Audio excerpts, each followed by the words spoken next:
Taste the Daily.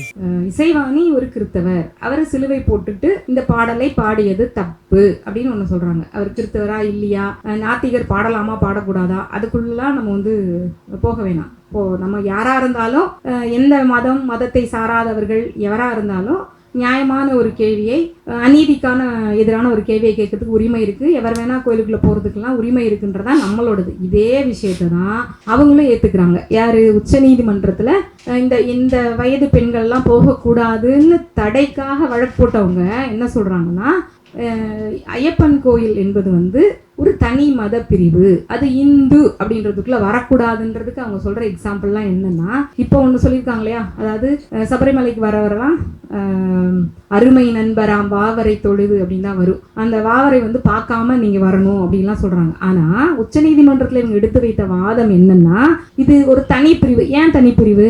பாருங்க, ஒரு இஸ்லாமிய ஒரு தலைவரை, அவர் ஐயப்பனோட நண்பரா இருக்கிறாங்க அடிப்படையில், அவரை தொழுத்துட்டு தான் இவங்க ஐயப்பனையவே தொழ வராங்க. அப்போ இது இந்து அப்படின்ற மதத்துக்குள்ள வராது. சங்கி கூட்டம் காரியம் ஆகணும்னா என்ன வேணா செய்யும் அப்படின்றதுக்கு இதை விட பெரிய உதாரணங்கள்லாம் நமக்கு எதுவுமே தேவையில்லை. இந்த பெண்களை இந்த சங்கி கூட்டம் எந்த அளவுக்கு துச்சமா மதிக்குது அப்படின்னு. ஏன்னா என்ன சொல்றாங்கன்னா, இது எப்படி நீங்க க்ரூயல்னு சொல்வீங்க? அப்படிலாம் ஒண்ணுமே கிடையாது. உங்களுக்கு வரக்கூடாதுன்னு சொல்றதுல என்ன க்ரூயாலிட்டி இருக்கு? அது எப்படி அரசியல் சொல்றது எப்படி பாதிக்கிறதா இருக்கும்? அவ்வளவு எளிதாக உச்ச நீதிமன்றத்துல மிகப்பெரிய வழக்கறிஞர்கள்லாம் இந்த வாதத்தை வைக்கிறாங்க. இதுல க்ரூயாலிட்டியே கிடையாது, அரசியல் சட்டத்துக்கு எதிரானதே இது கிடையாது அப்படின்னு. இன்னும் போய் இந்த நீதிமன்றம் ஒரு மதச்சார்பற்ற நீதிமன்றம், இது எப்படிங்க போய் ஒரு மத நிறுவனத்துக்கான தீர்ப்பை இந்த நீதிமன்றம் எப்படி வழங்க முடியும்? சரிங்க, இப்ப யார் வழங்குவா? தந்திரி தான் சொல்லணும் யார் வரணும் யார் வரக்கூடாதுன்னு. உச்ச நீதிமன்றத்துக்கு எங்கெங்க அதிகாரம் இருக்கு? அரசியலமைப்பு சட்டம்லாம் வரதுக்கு முன்னாடி, உச்ச நீதிமன்றம்லாம் வரதுக்கு முன்னாடியே சபரிமலை இருக்கு, தந்தை இருக்கிறாரு. உச்ச நீதிமன்ற நீதிபதிகளுக்கெல்லாம் எந்த அதிகாரமும் கிடையாது, அரசியலமைப்பு சட்டத்துக்குலாம் எந்த அதிகாரமும் கிடையாது. எங்க தந்திரி சொல்வாரு, அவர் பிரசன்னம் பார்த்து சொல்வாரு, இந்த பெண்கள்லாம் வரலாம், நுழைவு கட்டணம் செலுத்திட்டு இவங்க எல்லாம் வந்தாங்க, அதுவும் தேவசம் போர்டு கொடுத்த ஒப்புதல் தான். ஐயப்பன் டாக்ஸ் கட்டுறாரு அரசுக்கு, அவர் டாக்ஸ் கட்டுறதுனால அவருக்கு ரைட்ஸ் இருக்கு. அப்போ அந்த ப்ராப்பர்ட்டிக்குள்ள யார் என்ட்ரி ஆகலாம் என்ட்ரி ஆகக்கூடாதுன்னு சொல்றதுக்கு ஐயப்பனுக்கு ரைட்ஸ் இருக்கு. ஐயப்பன் யார் வழியா சொல்வாரு? தந்திரியோட பிரசன்ன வழியா சொல்வாரு. அப்படின்றத இந்த மாதிரியான வாதங்கள் தான் அவங்க, அவ்வளவு உண்மையான வாதங்கள். இது குறித்தான விவாதமோ விஷயங்களோ எதுவுமே அந்த நேரத்துல ஊடகத்துல வரல. பெண்கள் உள்ள போறது ரொம்ப, அதாவது சந்திர சூட் ஏதோ ஒண்ணு தூக்கத்துல இன்ச்சு கொடுத்தாரா, இல்ல மசூதி தீர்ப்பு கொடுக்கறதுக்கு முன்னாடி வேற ஒரு கடவுள் வந்த மாதிரி ஐயப்பன் ஏதாவது பிரசன்னமாயி இந்த தீர்ப்பு கொடுத்தாரான்றதான் நமக்கு தெரியல. ஆனா சில நேரங்களில் சில மனிதர்கள் மாதிரி, சில நேரங்களில் சில நல்ல தீர்ப்புகள் ரொம்ப ஒரு அருமையானது. இது தீண்டாமை, பெண்களை நீங்க இப்படி அனுமதிக்காமல் இருக்கிறது தீண்டாமை அப்படின்றதெல்லாம் அந்த மாதிரி விஷயங்கள்லாம் கூட ஓரளவு ஊடகங்கள்ல பேசப்பட்டது, மக்கள் மத்தியில் எடுத்து செல்லப்பட்டது. ஆனா எதிர்த்தரப்புல வச்ச முட்ட முழு முட்டாள்தனமான அந்த வாதங்கள் குறித்து எந்த ஊடகமும் எதுவுமே பேசல அப்படின்றதான் மிக முக்கியமான செய்தியாக மனிதி பார்த்தது அந்த நேரத்துல. ஏன்னா அதுக்கான அக்கம் பக்கமாக தான் முன்னாடி தான் நமக்கு தெரியும். மும்பைன்னு நினைக்கிறேன், திரிகம்பரேஸ்வரர் கோவில் நுழைவு போராட்டம், அங்கேயே பெண்கள் நுழையக்கூடாதுன்னு சொன்னாங்க. அதற்கு எதிராக பெண்கள் போராடி அங்க போனாங்க. அதே மாதிரி சிக்னாப்பூர் சனி பகவான் திருப்தி தேசாய் அவங்களுடைய அமைப்பு அதை முன்னெடுத்து அந்த ஒரு போராட்டம் நடத்தி, அதே நேரத்துல தான் 2016-18 கிட்டத்தட்ட அக்கம் பக்கமாக நடந்த வழக்குகள் தான் இவையெல்லாம், போராட்டம் வழக்கு. அந்த இதுலயும் போகிறதுக்கான அனுமதி கிடைச்சது, போனாங்க, வழிபட்டாங்க. தடைகள்லாம் இருந்தாலும் தடைகளை தாண்டி போய் வழிபட்டாங்க.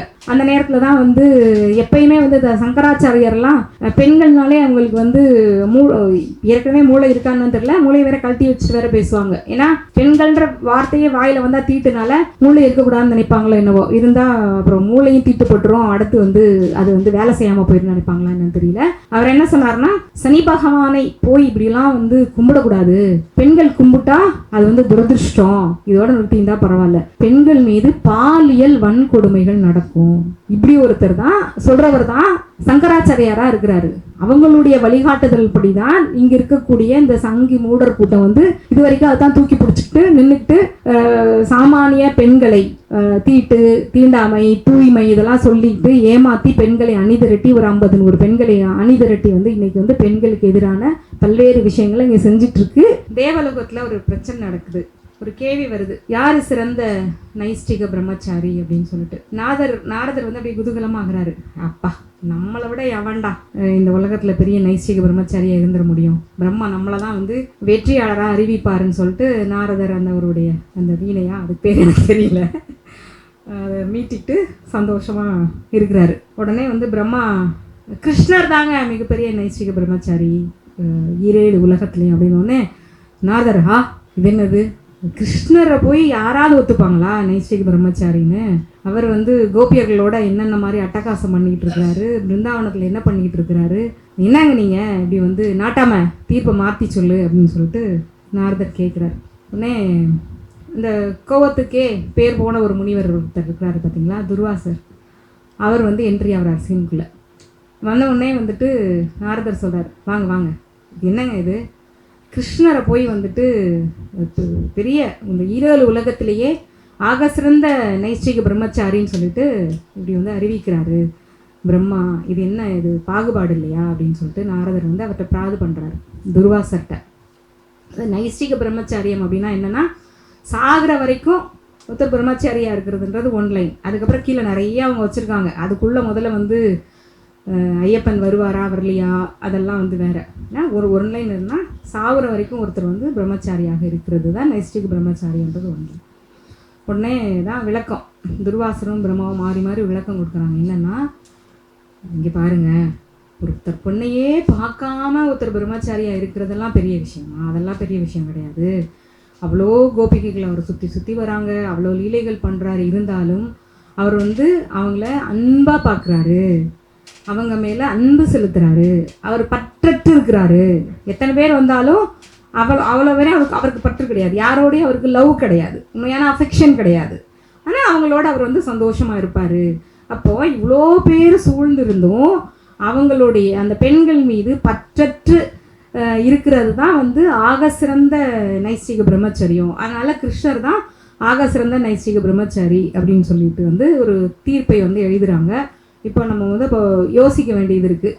அப்போ இந்த பதத்துக்குள்ளே இவர்களெல்லாம் திரும்பி திரும்பி வந்து சபரிமலைக்கு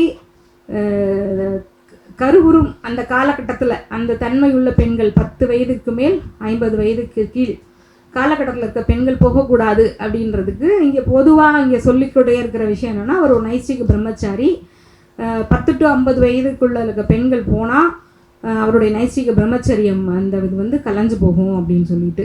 இப்போ இதுவே வந்து ஒரு இதில் நிறைய கேள்விகள் வரும். அப்போ கடவுள் வந்து வேறு இடத்துல இருக்கிற ஐயப்பனுக்கு அப்போ வந்து நைஷ்டிக பிரம்மச்சரியம் இல்லையா, அவங்க திரும்பி முன்வைக்கிறது என்னென்னா, இப்போ மற்ற இடத்துலலாம் அவங்க வந்து கும்பிடலாம். சென்னையில் வந்து மகாலிங்கபுரத்தில் ஒரு ஐயப்பன் கோயில் இருக்குது, அங்கே போகலாம். அப்படி பல்வேறு இடங்களில் வந்து சுட்டி காட்டுறாங்க. இங்கெல்லாம் இருக்க ஐயப்பன் கோயிலுக்கெல்லாம் பெண்கள் போகலாம். ஏன்னா சபரிமலைக்கு வர மட்டும் அந்த ஐயப்பனை மட்டும் பார்க்கக்கூடாது அப்படின்னா, அதுலேயுமே நமக்கு இதெல்லாமே சாதாரணமாக சாமானியமாக நமக்கு எதிர்கூட கேள்வி. அப்போ மற்ற இடத்துல இருக்கிறவர்கள்லாம் நைஷ்டிகம் இல்லாத வெறும் பிரம்மச்சாரி ஐயப்பனா, இங்கே மட்டும் தான் நைஷ்டிக பிரம்மச்சாரியாக இருக்கிறாரா? இப்போ பெண்கள் போயிடுவாங்க அப்படின்னா அவருக்கு மனம் கலைந்து போகும்னா, அப்போ அந்த அந்த கடவுளுக்கு வந்து எப்படி வந்து நீங்கள் இன்னும் கூடுதலாக பிரம்மச்சரியத்தை கடைபிடிக்கிறதுக்கான வழிமுறையை எப்படி சொல்லித்தர போகிறீங்க? இது போன்ற கேள்விகள்லாம் ரொம்ப சாதாரணமாக நமக்குள்ளே எழுகின்ற கேள்விகள் உங்கள் எல்லாருக்குள்ளே இருக்கும். இதிலெல்லாம் ஓரளவு இந்த விவரங்கள் தெரிஞ்ச தோழர்கள் தான் வந்திருக்கீங்க. நான் ஒரு முதல்ல வந்து 2-3 விஷயங்களை பகிர்ந்துக்கிட்டு அதுக்கப்புறம் சொந்த அனுபவமாக நாங்கள் ஏன் போனோம், கிடைச்ச அனுபவங்கள் என்ன அப்படின்றத பேச நினைக்கிறேன். முக்கியமாக இவர்கள் எதையெல்லாம் சொல்லி இப்போ மறுக்கிறாங்கல்ல, நீ இதனால் போகக்கூடாது, இதனால் இசைவாணி வந்து இந்த ஐயப்பன் பாடலை எப்படி வந்து ஒரு கிறிஸ்தவர் இசைவாணியை எப்படி வந்து பாடலாம் அப்படிலாம் சில கேள்வியெல்லாம் கேட்குறாங்க. இது இந்து கோவில்னு ஒரு கேள்வி எழுப்புறாங்க. இதெல்லாம் இருக்குல்ல, இதுக்கெல்லாம் அப்படியே நேர் மாறாதான் இவங்க உச்சநீதிமன்றத்தில் இவங்க தரப்பு நியாயத்தை சொல்லும்போது சொன்னாங்கன்றதான் அதில் இருக்க பெரிய காமெடி. என்ன சொல்கிறாங்க, இசைவாணி ஒரு கிறிஸ்தவர், அவர் சிலுவை போட்டுட்டு இந்த பாடலை பாடியது தப்பு அப்படின்னு ஒன்று சொல்கிறாங்க. அவர் கிறிஸ்தவரா இல்லையா, நாத்திகர் பாடலாமா பாடக்கூடாதா, அதுக்குள்ளெலாம் நம்ம வந்து போக வேணாம். இப்போது நம்ம யாராக இருந்தாலும் எந்த மதத்தை சாராதவர்கள் எவராக இருந்தாலும் நியாயமான ஒரு கேள்வியை, அநீதிக்கான எதிரான ஒரு கேள்வியை கேட்கறதுக்கு உரிமை இருக்குது. எவர் வேணால் கோயிலுக்குள்ளே போகிறதுக்கெல்லாம் உரிமை இருக்குன்றதான் நம்மளோடது. இதே விஷயத்தை தான் அவங்களும் ஏற்றுக்கிறாங்க. யார், உச்சநீதிமன்றத்தில் இந்த இந்த வயது பெண்கள்லாம் போகக்கூடாதுன்னு தடைக்காக வழக்கு போட்டவங்க என்ன சொல்கிறாங்கன்னா, ஐயப்பன் கோயில் என்பது வந்து ஒரு தனி மத பிரிவு, அது இந்து அப்படின்றதுக்குள்ளே வரக்கூடாதுன்றதுக்கு அவங்க சொல்கிற எக்ஸாம்பிள்லாம் என்னென்னா, இப்போ ஒன்று சொல்லியிருக்காங்க இல்லையா, அதாவது சபரிமலைக்கு வரவரெல்லாம் அருமை நண்பராம் வாவரை தொழுது அப்படின்னு தான் வரும். அந்த வாவரை வந்து பார்க்காம நீங்கள் வரணும் அப்படின்லாம் சொல்கிறாங்க. ஆனால் உச்சநீதிமன்றத்தில் இவங்க எடுத்து வைத்த வாதம் என்னென்னா, இது ஒரு தனிப்பிரிவு. ஏன் தனிப்பிரிவு?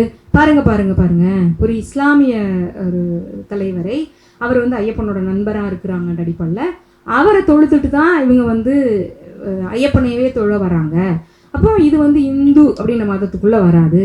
இது ஒரு பாயிண்ட். அடுத்த பாயிண்ட் என்னன்னு சொல்லி பார்த்தீங்கன்னா, இந்துக்கள் மட்டும் தான் வரணும்லாம் கட்டாயமே கிடையாது.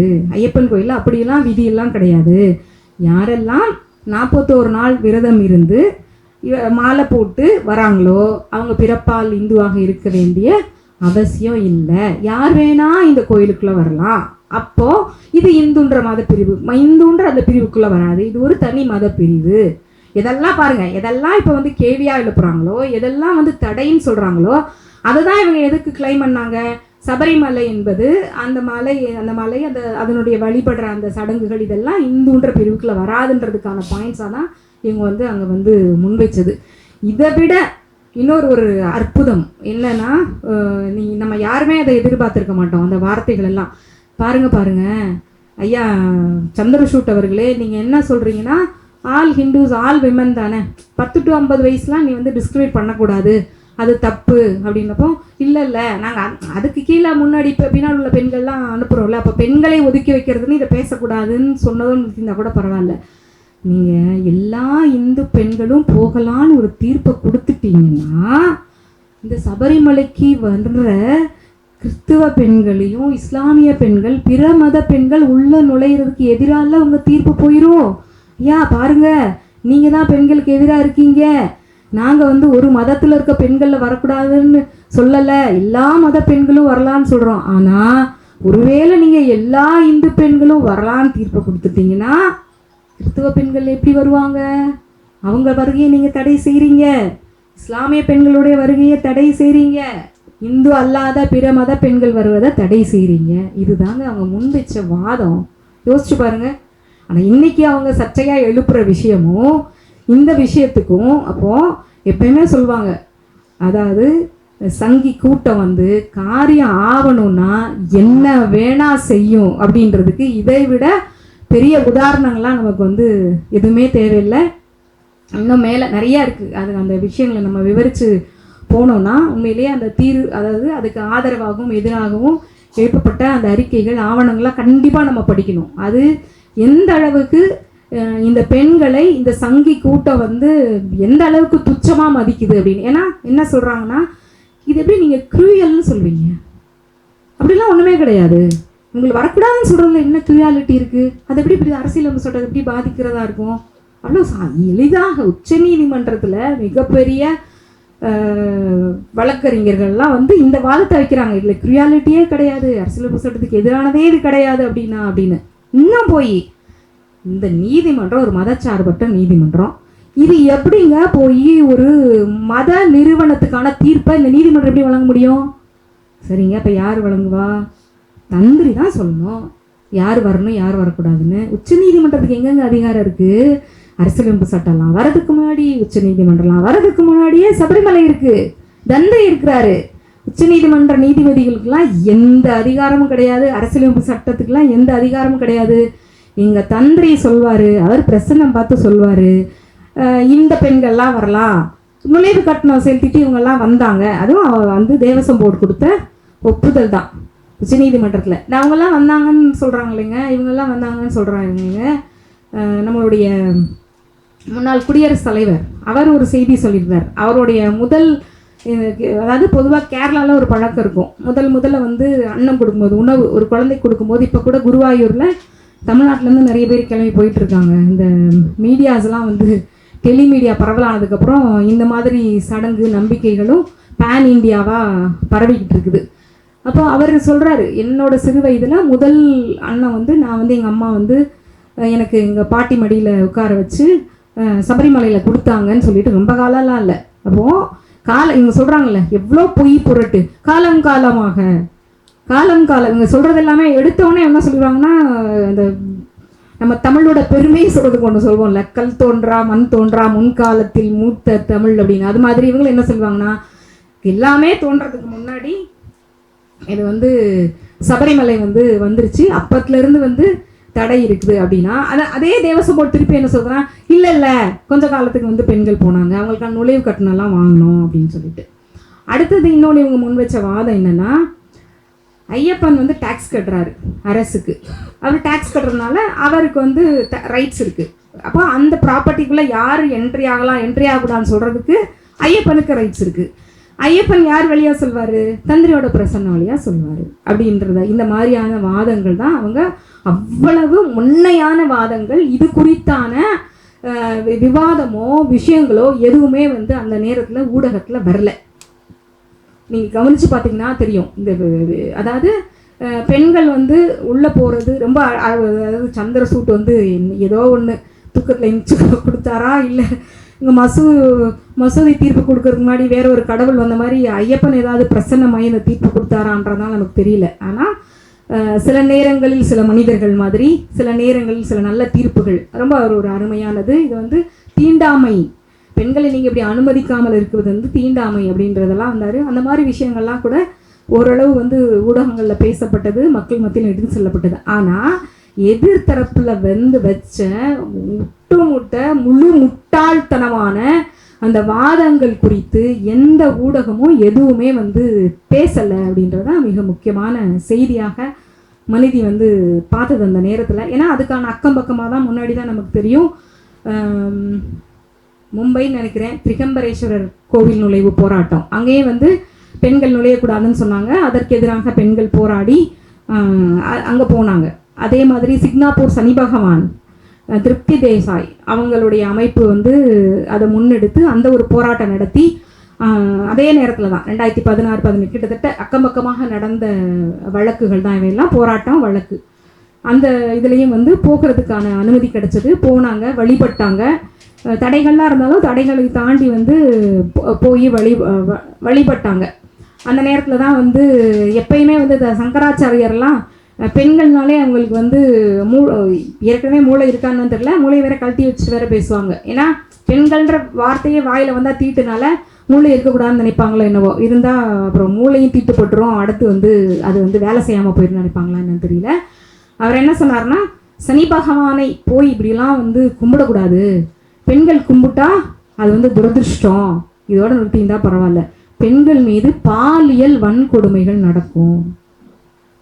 இப்படி ஒருத்தர் தான் சொல்றவர் தான் சங்கராச்சாரியாரா இருக்கிறாரு. அவங்களுடைய வழிகாட்டுதல் படிதான் இங்க இருக்கக்கூடிய இந்த சங்கி மூடர் கூட்டம் இது வரைக்கும் அதுதான் தூக்கி பிடிச்சிட்டு நின்றுட்டு சாமானிய பெண்களை தீண்டாமை தூய்மை இதெல்லாம் சொல்லிட்டு ஏமாத்தி பெண்களை அணிதிரட்டி ஒரு 50-100 பெண்களை அணிதிரட்டி இன்னைக்கு பெண்களுக்கு எதிரான பல்வேறு விஷயங்களை இங்கே செஞ்சிட்டு இருக்கு.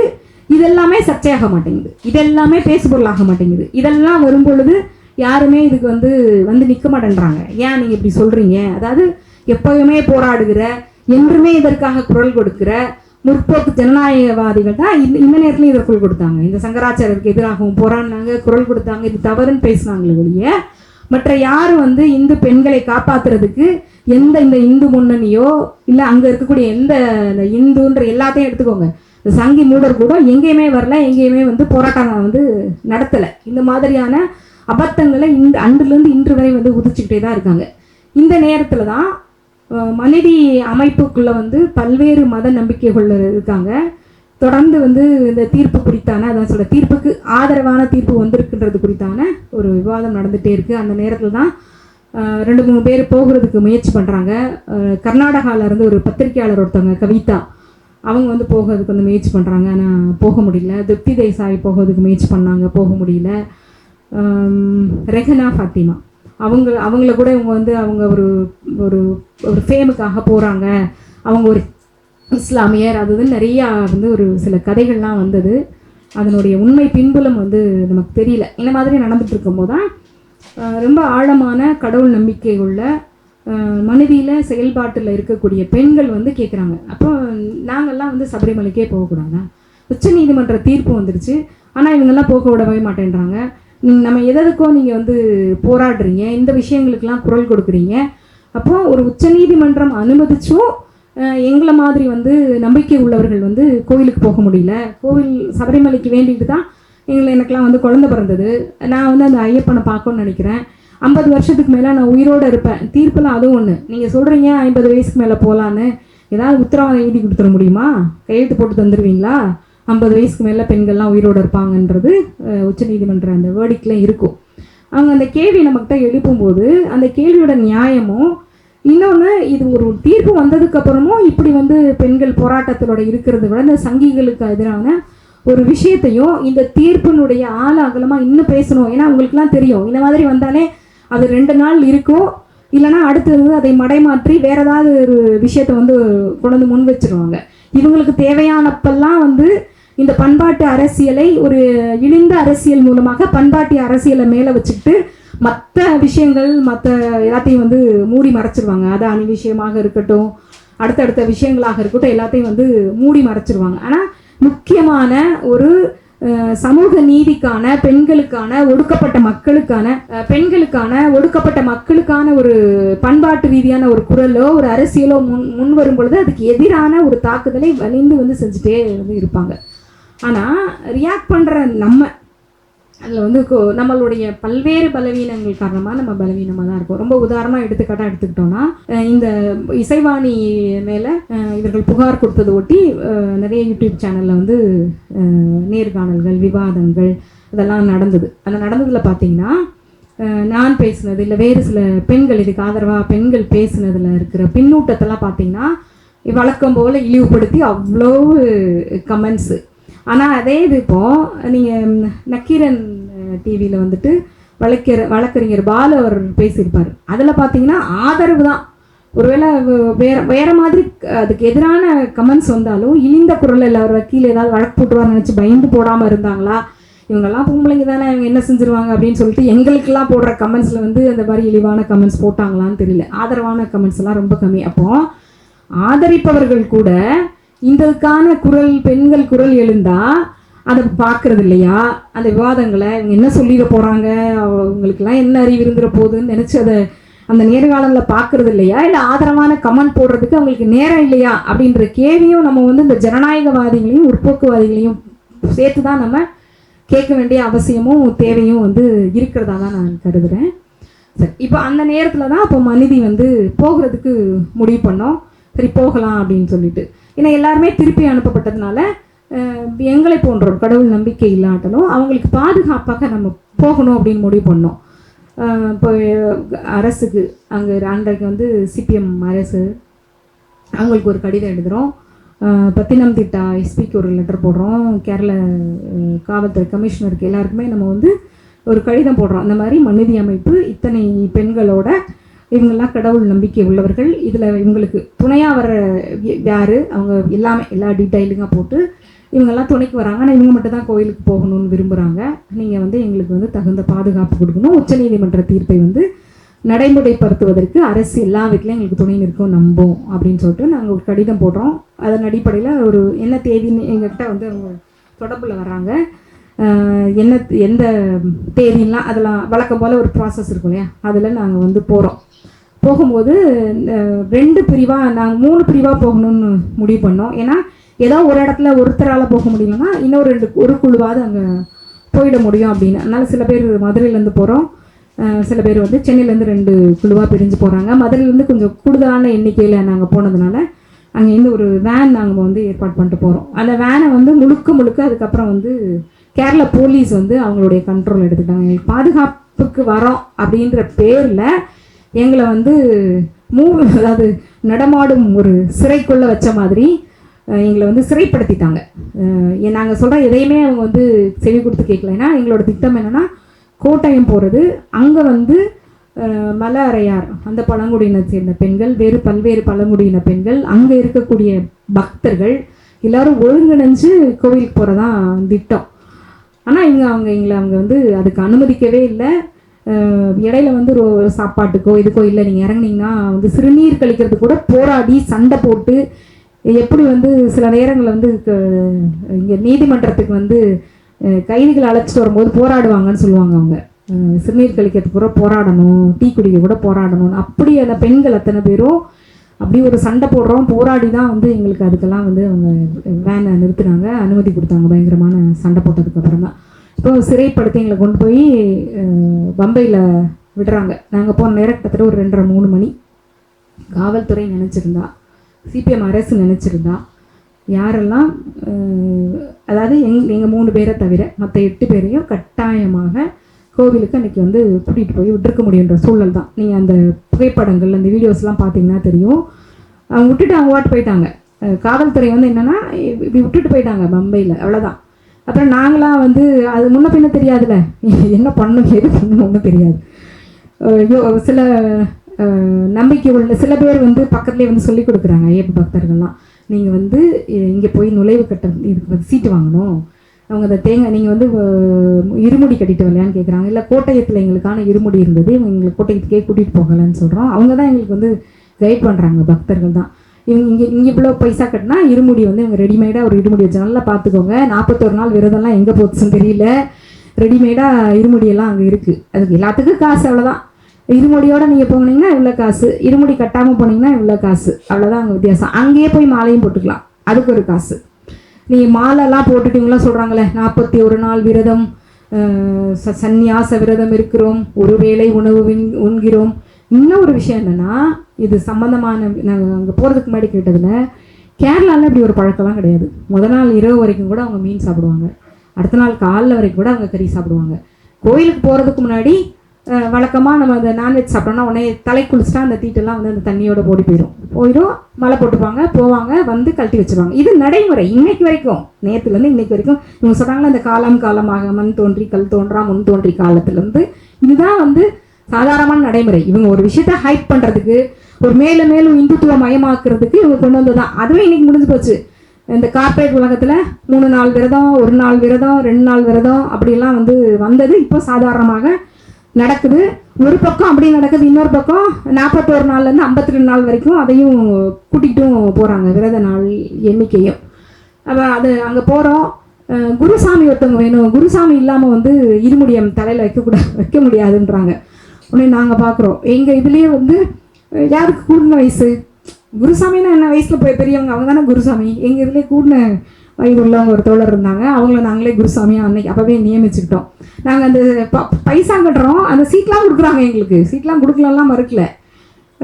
ஆனால் அந்த அந்த இருமுடியெலாம் எடுத்து கொடுப்பாங்க, தேங்காயில் எடுத்து கொடுப்பாங்களா, அவங்க எங்களை பார்த்தவொடனே ஐயோ தொட்டுடாதே தீட்டு அப்படின்னு வந்து ஒரு 4 அடி பின்னாடி போயிட்டாங்க. இப்போ நான் காசு கட்டிருக்கோம், நாங்கள் தேங்காய் எடுப்போம் அப்படின்னு தேங்காயெல்லாம் எடுத்தோம். அந்த 8 பேருக்கும் இருமுடி கட்டணும். இதெல்லாம் நடக்குது. அதான் நான் திருப்பி சொல்கிறேன், காவல்துறையும் அரசும் நினைத்திருந்தால் அந்த 8 பேரும் அன்னைக்கு போய் வழிபட்டிருப்பாங்க. ஆனால் அது நினைக்கல, அவங்க இது பண்ணக்கூடாதுன்னு நினச்சாங்க. அதுக்கு அவங்க நியாயமான காரணங்கள்லாம் நிறைய சொல்கிறாங்க. அது நியாயம் இல்லையான்றது மக்கள் மன்றம் தான் முடிவு பண்ணோம். ஏன்னா நாங்கள் இங்கேருந்து போகிறதுக்கான அறிவிப்பெல்லாம் கொடுத்த போதே இங்கே சில சர்ச்சைகள்லாம் கிளம்ப ஆரம்பிச்சிச்சு. என்னென்னா 2 விதமான, நம்ம இவங்களெல்லாம் விட்டுருவோம், சங்கீஸ்லாம் விட்டுருவோம், அவங்க எப்பயுமே எதிர்ப்பாங்க. அது நியாயமற்றதால அவங்ககிட்ட போய் நியாயமான அவங்ககிட்ட நம்ம கேள்வி கேட்க முடியாது. அவங்க நியாயமான கேள்வி கேட்குறது மக்கள் மன்றத்தில் வைக்கிற கேள்வி தான் நம்ம அவங்கள நோக்கி கேட்குறவங்க ஒழிய அவங்கக்கிட்ட அந்த கேள்வியெல்லாம் நம்ம ஒருபோதும் நியாயமானு கேட்கல. 2 விதமான சிக்கலை நாங்கள் வந்து முற்போக்கு இயக்கங்கள்கிட்ட சந்தித்தோம். ஒன்று என்னென்னா, சில நாத்திக அமைப்புகள் அப்படின்னு சொல்லலாம், பெரியார் வழி வந்த அமைப்புகள், திராவிடர் கழகம் இல்லை, சிலவர் என்ன சொன்னாங்கன்னா, நம்ம வேலை கிடையாது கோயிலுக்கு போகிறது, உச்சநீதிமன்ற தீர்ப்பு கொடுத்தா அதை வரவேற்கலாம், பாராட்டலாமே ஒழிய மீண்டும் மீண்டும் ஏற்கனவே இங்கே பெண்கள் வந்து கடவுள் நம்பிக்கைக்குள்ளே சிக்கி மூழ்கிக்கிட்டு இருக்காங்க. அப்போது நம்ம திரும்பியும் இப்படி ஒரு தீர்ப்பு வந்ததுன்றதுனாலே அவங்கள கொண்டு போய் அதுவும் ரொம்பவும் இந்த மாதிரி ஒரு விரதம் அது இதுன்னு இருக்கிறதுக்குள்ளே பெண்களை போய் சிக்க வைக்கக்கூடாது, அதனால் இந்த தீர்ப்பு ஆதரவு தெரிவிக்கலாம் ஒழிய அதை நடைமுறைப்படுத்தக்கூடாதுன்ற ஒரு வாதத்தை அவர்கள் வந்து முன்வைக்கிறார்கள். இப்போ நம்ம என்ன சொல்கிறோம்னா, அப்போ எதுக்கு பெரியார் கோயில் நிலை போராட்டம் நடத்துகிறார், ஏன் பெரியார் அனைத்து சாதினா அச்சகிறாங்க, நீங்கள் பெரியாரிஸ்ட் தானே இப்படின்னு நமக்கான நியாயங்களை நம்ம வைக்கிறோம், அவர்களுடைய வாதங்களை முன்வைக்கிறாங்க. இது வந்து மிகப்பெரிய ஒரு கடுமையான விவாதத்தை மனிதிக்குள்ளேயும் எழுப்புச்சு, மனிதி அமைப்புக்குள்ளேயும் எழுப்புச்சு. அடுத்தது வந்து பார்த்திங்கன்னா, சிபிஎம் கட்சியை சார்ந்த சில தோழர்கள், நீங்கள் அங்கே வந்து கம்யூனிஸ்ட் ஆட்சி நடக்குது, சிபிஎம் ஆட்சி நடக்குது, இப்போ அதுக்கு எதிராக தான் செய்கிறதான் வந்து நாங்களாம் ஓரளவு இந்த எம்எல் இயக்க பின்னணியில் தான் இருந்ததுனால எம்எல் இயக்கங்களோட வேலை, அதனால் நீங்கள் அதுக்கு தான் போகிறீங்க அப்படின்னு ஒரு தரப்பு மிக கடுமையான ஒரு தாக்குதலை வந்து தொடர்ந்து முகநூல் பக்கத்தில் அதெல்லாம் வந்து நின்றுச்சு. அந்த நேரத்தில் எங்களுக்கு ரொம்ப உறுதுணையாக நின்னது பார்த்திங்கன்னா, இப்போ நம்மகிட்ட இல்லை, டிசம்பர் 4ஆம் தேதி தோழருடைய நினைவு நாள் கூட வருது. தோழர் சுசிலா ஆனந்த் அவங்களும் விஜயானந்த் தோழர் தான் அரண் மாதிரி நின்னாங்க. சிபிஎம் கட்சி தோழர்கள் எங்கள் மேலே தொடுத்த அந்த தாக்குதலுக்கு மிகப்பெரிய அரணா நின்று அதை எதிர்கொண்டாங்க. ஏன்னா நாங்கள் வேறு வேலைகளில் இது நிறைய உங்களுக்கு தெரியும்ல, அது வந்தோடனே நிறைய பேட்டிகள் வரும், நம்ம லைம்லைட்டில் வருவோம், எல்லா பத்திரிகைகளும் வந்து பேட்டியாக எடுத்துகிட்டு இருந்தது. நாங்கள் என்ன முடிவு வந்தோம்னா, என்னை தவிர யாரோடைய முகத்தையும் போகிற வரைக்கும் வெளியில் காமிக்க வேணாம், யாரெல்லாம் போகிறாங்கன்றத நான் மட்டும்தான் வந்து பத்திரிகையாளர்கள்ட்ட யாராவது வந்து சந்தித்தேன். இப்போ இந்த 2 சிக்கலும் இங்கே ஜனநாயக முற்போக்கு இயக்கங்களால் எங்களுக்கு ஏற்பட்டது. நிறையா கேள்விகளோட தான் அவங்களுக்கான சில பதில்கள் தொடர்ந்து அங்கே போனதுக்கப்புறம் எங்களுக்கும் இந்த வெளியுறவுக்குமான தொடர்பு நின்று போச்சு. முழுக்க வந்து எதிர்கொண்டது சுசிலா ஆனந்த் தோழர் தான். எல்லா மீடியாவும் அவங்ககிட்ட தான் பேசினாங்க. அங்கே நடந்த மற்ற விஷயங்கள்லாம் நான் முன்னாடியே சொன்ன மாதிரி எங்களுக்கு எங்களை போக விடக்கூடாதுன்றத அரசு வந்து ரொம்ப தீர்மானகரமாக இருந்தது. அது நடந்தது. சங்கிகள்லாம் தாக்க வராங்க, ஓடுங்க, ஏன்னா நாங்கள் உறுதியாக இருந்தோம், யாருமே போகணும். பயங்கரமாக அந்த பயமுறுத்தெல்லாம் கேட்டிங்கன்னா நம்மளை அவங்க அவ்வளோ முட்டாள்னு வந்து காவல்துறை நினைக்குதா அப்படின்னு வந்து தெரியல. என்னன்னா ஒவ்வொருத்தரையும் தனித்தனியாக கூப்பிட்டு மிரட்டினாங்க. அந்த வந்து இந்த 8 பேரையும் என்னெல்லாம் கேட்டாங்கன்னா, உங்கள் பிளட் குரூப் என்ன, பிளட் குரூப் சொல்கிறாங்க, உங்கள் கணவரோட பிளட் குரூப் என்ன, உங்கள் பிள்ளைங்களோட பிளட் குரூப் என்ன, ஏங்க இதெல்லாம் கேட்குறீங்க, இல்லை தாக்குதல் நடத்துறது ரொம்ப பேர் தயாராக இருக்கு. எந்த அளவுக்கு காவல்துறை எவ்வளவு கேவலமாக நடந்துச்சுன்னு பாருங்க. முட்டாளாக வேற நினைக்கிறாங்க. வந்திருக்கிற அந்த பெண்களை எவ்வளோ முழு முட்டாளாக நினச்சா, பிளட் குரூப் என்னன்னு சொல்லுங்கள், குணிச்சு வச்சுக்கிறோம், அங்கே தாக்குதல் நடந்ததுன்னா ஆபத்து வந்தால் பாதுகாக்கணுன்ற அளவுக்கு கீழே இறங்கி போனாங்க. உணவு தரல, தண்ணி தரல. கேட்டால் உங்களுக்கு பாதுகாப்பு கொடுக்கறது மட்டும்தான் எங்கள் வேலை, உங்களுக்கு தண்ணி கொடுக்கறது எங்கள் வேலை கிடையாது. உங்களுக்கு சரிங்க நாங்களாவது போகிறோம், எங்களையாவது அனுமதி. ஏன்னா எங்களோடதெல்லாம் வந்து இந்த மொத்தமாக எங்களை இறக்கி விட்டுட்டு வேனை எடுத்துகிட்டு போயிட்டாங்க. நாங்கள் கொண்டு போன தண்ணியாக இருக்கட்டும், சாப்பாடாக இருக்கட்டும், எங்கள் பொருள்கள்லாம் வேனோட சேர்த்து காவல்துறை கடத்திட்டு போயிடுச்சு. இப்போ எங்களுக்கு எதுவுமே இல்லாமல் நாங்கள் வந்து நிர்கதியாக அங்கே இருக்கிறோம். தண்ணி தரல, ஒரு சொட்டு தண்ணி தரல அந்த காவல்துறை. இந்த பதிலே அப்படியே டேரெக்டாக சொல்கிறாங்க, உங்களுக்கு பாதுகாப்பை தாங்க தர முடியும், தண்ணியெல்லாம் கொடுக்க முடியாது, சோறுலாம் கொடுக்க முடியாதுன்னு சொல்லிட்டு. அப்போ அங்கே இருக்கக்கூடிய ஊடக நண்பர்கள் சில இந்த கோட்டையத்துலேருந்து அவங்க வர முடியாமல் காவல்துறை அங்கே தடுத்துருந்தப்போ அவங்கக்கிட்ட இருந்து வந்து 2-3 பேர் எங்ககிட்ட பேசி அவங்க தான் எங்களுக்கு தேவையான தண்ணி முதற்கொண்டு சாப்பாடு முதற்கொண்டு அங்கே வந்து தந்தாங்கன்றது தான் அங்கே நடந்தது. திருப்பி ஒரு கிளப்பி விட்டாங்க, எங்களை கூட்டிகிட்டு போகிற மாதிரி கூட்டிகிட்டு போனாங்க காவல்துறை. ஒரு கொஞ்சம் பேர் சூழ்ந்துருந்தாங்க, அடிக்க வராங்க, ஓடுங்க. நானும் முன்னாடி நிற்கிறேன், அந்த இதில் நானும் இன்னும் 2 பேர் நிற்கிறோம், எங்களுக்கு பின்னாடி தான் மற்றவங்களாம் நிற்கிறாங்க. ஏன்னா எது வேணாலும் நம்ம பார்த்துக்கணுன்ற இடத்துல தான் நான் முன்னாடி போய் நிற்கிறேன். யாருமே அங்கே இருந்து தாக்குதல் நடத்தலை. அவங்க வந்து அந்த வழக்கமான ஐயப்ப கோஷத்தை எழுப்புறாங்க. இந்த பக்கத்துல இருந்து இந்த நம்ம கூட வந்த பெண் பக்தர்களும் அவங்களும் ஐயப்ப கோஷம் தான் அதுக்கு பதிலாக வந்து சொல்கிறாங்க. நாங்கள் ஒரு கேப்ஷன் வச்சுருந்தோம், சபரிமலையை சமத்துவ மலையாக்குவோம் அப்படின்னு சொல்லி. அதை சொல்கிறாங்க, சபரிமலையை சமத்துவ மலையாக்குவோம், ஐயப்பனை நாங்கள் ஏன் பார்க்கக்கூடாதுன்றதான் இவங்க கேள்வி எழுப்புறாங்க. காவல்துறையின்னு அவங்க அடிக்க வராங்க, ஓடுங்கன்னொன்னே பின்னாடி இருக்க 2-3 பேரை அந்த பெண் காவலர்களே கையை பிடிச்சி இழுத்துட்டு ஓடுறாங்க. அது இப்போ கூட ட்ரால் ஆகிட்டு இருக்கு. திராவிடம் வெர்சஸ் ஹிந்துயிசம் எப்படி ஓடுறாங்க பாருங்கன்னு சில பாட்டெல்லாம் போட்டு ட்ரால் பண்ணிட்டு இருக்காங்க. ஆனால் முன்னாடி எங்களுக்கு ஒன்றுமே புரியல, என்ன நடக்குது பின்னாடி, என்ன முன்னாடி நடக்குதுன்னு சொல்லிட்டு நாங்களாம் பார்க்குறோம், எந்த இதுவும் இல்லை. இவங்க ஓடுறத பார்த்தோன்னே அந்த பக்கத்தில் கிடக்கிற தேங்காயெல்லாம் எடுத்து அந்த கூட்டம் சும்மா இப்படி மேலே எரியுது. இப்போ இது திட்டமிட்டு நடத்தப்பட்ட அந்த முருகன் சொல்வார்ல பிள்ளையார்கிட்ட, இது திட்டமிட்டு நடத்தப்பட்ட நல்ல நாடகம் அப்படின்னு சொல்லிட்டு அந்த மாம்பழத்தை வந்து பிள்ளையாருக்கு வந்து அப்பா அம்மா அது மாதிரி அது வந்து திட்டமிட்டு நடத்தப்பட்ட ஒரு நல்ல ஒரு நாடகம் எங்களை கூட்டிகிட்டு போகிற மாதிரி வந்து வரும்பொழுது அதுக்கப்புறம் வழக்கமான தாக்குதல்கள், வண்டியில் கல் எறிகிறது அதெல்லாம் வந்து நடந்தது. வந்ததுக்கப்புறம் வந்து தாக்குதல் வந்து நிறைய தோழர்கள் அவங்கவுங்க வீட்டில் நாங்கள் மதுரையில் அடைக்கலமானோம். இது ஒரு குழு போனதில். இன்னொரு குழு மட்டும் சின்னதாக சொல்லுவேன். ஏன்னா இந்த சம்பவங்கள் நமக்கு தெரியணும்னு எதுக்காகனா, எந்த அளவுக்கு மனிதர்களை வந்து இந்த சிஸ்டர்ல நிறுவனம் முட்டாள்னே நினச்சிக்கிட்டு உட்காந்துருக்குன்றது தான். அவங்க போகிறாங்க, அவங்க வந்து வடர்வண்டியில் போனாங்க. அவங்கள வந்து அங்கே பத்தினம்திட்டாலேருந்து உங்களுக்கு பாதுகாப்பு இல்லைன்னு வேற எங்கேயோ கூட்டிகிட்டு போகிறது, அங்கே கூட்டிகிட்டு போகிறது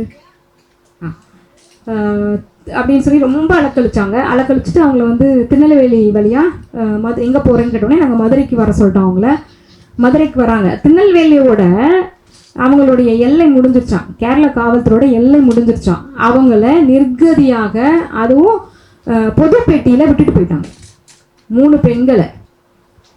இங்கே அதாவது தமிழ்நாடு காவல்துறைக்கு அவங்க தகவல் தெரிவிக்கல, அதெல்லாம் அவங்க வேலை இல்லை. அவங்க வேலை அவங்களுக்கான எல்லையை தாண்டி விட்டுட்டு போனதுக்கப்புறம் ஒன்றுமே அவங்களுக்கு அதை பற்றி கவலை இல்லை.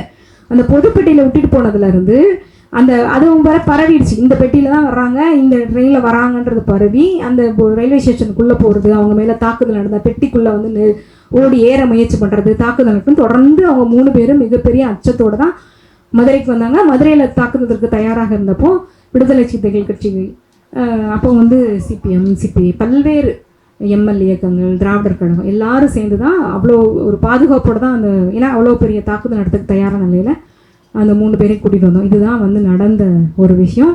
வந்ததுக்கப்புறம் வந்து 2 ஃபோன் நம்பரையாவது நம்ம வந்து சுவிட்ச் ஆஃப் பண்ணாமல் வைக்க வேண்டியது இருந்தது, நிறைய உரையாடலுக்காக. ஏன்னா ஊடகத்துலேருந்து கேள்வி வரப்போ பதில் சொல்கிறதுக்காக. வழக்கம் போல் அதில் வந்து மிகப்பெரிய தாக்குதல் நடந்தது. அதை நாங்கள் ஒரு அரை மணி நேரம் ரொம்ப எரிச்சலாக எதிர்கொண்டோம். அது ரொம்ப ஜாலியாக எதிர்கொண்டோம். அதுக்கப்புறம் என்ன பண்ணோன்னா, நிறைய ஃபோன் வரும், இந்த பக்கம் அந்த பக்கம் கான்கால் போட்டு விட்டுருவோம். போட்டு விட்டோடனே நடுவில் என்ன பேசுவோம் அப்படின்னா, நீ தானே ஏன்டா நீ வந்து கூட்டிகிட்டு போன அப்படி இப்படின்னு திட்டுவாங்க அந்த தரப்பை. நீ தானடா கூட்டிகிட்டு போன இந்த தரப்பை. நான் 5 நிமிஷம் இருக்காத நான் பேசுன்னு வச்சுக்கோங்களேன். அவ்வளோ ஜாலியாக நான் நிறைய இதை கான்கால் போட்டு ஒருத்தர் மாற்றி 2 சங்கி கூட்டமும் மாற்றி ஒருத்தரை திட்டிக்கிட்ட ஒரு சொல் வந்தது. இது மாதிரி அதை எதிர்கொண்டோம். ரொம்ப ஜாலியாக. ஏன்னா தனியாக இருக்கிறோம், என்னன்னு தெரியல. அதுக்கப்புறம் இன்னொன்று எப்படின்னா, எங்கே இருக்கிற நீ சொல்லு அப்படின்னா, அந்த சபரிமலைக்கு பக்கத்தில் அந்த மரத்துக்கு கீழே தான் நின்றுட்டு இருக்கோம். வாழைப்பழம் சாப்பிட்டுட்டு இருக்கேன் பாரு மாமான்ற அளவுக்குலாம் இவங்க வந்து பெண்கள் இறங்கி கலாச்சாங்க. உண்மையிலே அப்படி எதிர்கொண்டது தான் வந்து அவங்கள. ஏன்னா அதுக்கப்புறம் அந்த கூட்டம் எப்படி முட்டாள்தனமாக இருந்துச்சுன்னு மட்டும் பாருங்க. ஒரு நாள் ஃபுல்லாக அது நடந்து அடுத்த நாள் தான் அவளுக்கு கான்கார் போட்டு நம்மளை கலாய்க்கிறாங்கடா அப்படின்னு ஒரு சவுண்டு ஒரு நாள் 24 மணி நேரம் முடிச்ச பிறகு தான் வருது.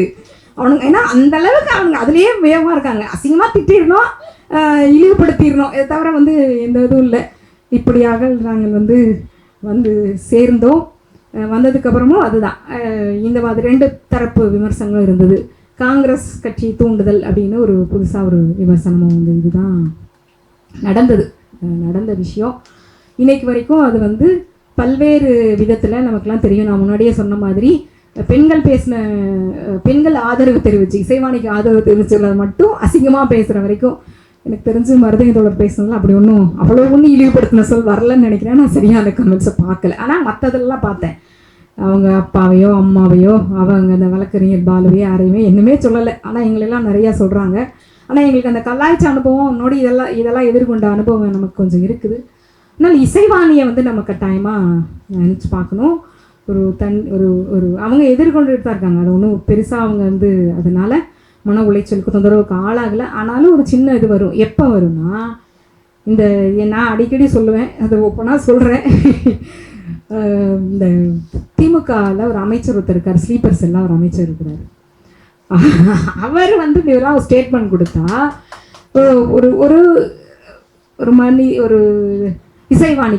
ஒரு இசைவாணிக்கு ஒரு பெண்ணுக்கு சின்னதாக ஒரு அச்சம் வருமா வராதா? இந்த அச்சத்தை நீங்கள் ஏன் கொடுக்குறீங்க? உங்களுக்கு என்ன காரணம், என்ன தேவை இருக்குது? இப்படியான ஒரு வார்த்தைகளை சொல்வதற்கு உங்களுக்கு என்ன காரணம் இருக்கும்? நியாயமான காரணத்தை சேகர் பாபு சொல்லட்டும். யாரை திருப்திப்படுத்துவதற்காக நீங்கள் இந்த வேலையை பார்க்குறீங்க? இதே தான் வந்து இந்த முத்தமிழ் முருகன் மாநாட்டிலே நீங்கள் தான் பண்ணீங்க. கோவில்லாம் போய் வந்து கந்த சஷ்டி கவசம் பாடணும் அது இதுன்னு வச்சிங்க. அப்புறம் இந்த பாஜகவில் இருக்கிற பல்வேறு நமக்கு தெரிஞ்ச ஸ்லீப்பர் செல்லாம் சேகர் பாபு இருக்கார். எத்தனை ஸ்லீப்பர் செல்கள் இந்த திமுகவில் இருக்குதுன்னு தெரியல. அப்போ திமுக அரசு வந்து இதில் வந்து கூடுதல் கவனமாக இருக்கணும். இசைவாணி போன்று சமூக நீதிக்கு இந்த அரசு எதை வந்து முன்னிலைப்படுத்துதோ, டெங்கு போல் அதை ஒழிக்கணும் அப்படின்னு வந்து அதை வந்து நீங்கள் குரல் கொடுக்குறீங்கன்னா, அப்போ உங்களுக்கு ஆதரவான குரல் கொடுப்போரை பாதுகாக்க வேண்டிய, கொஞ்சம் கூட அவங்களுக்கு அச்சம் ஏற்படுத்தாத வகையில் பாதுகாக்க வேண்டிய பொறுப்பும் இந்த அரசுக்கு இருக்குது அப்படின்றத நான் சொல்லிக்கிறேன். நிறையா செய்திகள் பகிரணும்னு வந்தேன். நேரம் ஆயிடுச்சு. கேள்வி நேரங்களில் வாய்ப்பு இருந்தால் பேசிப்போம். நன்றி.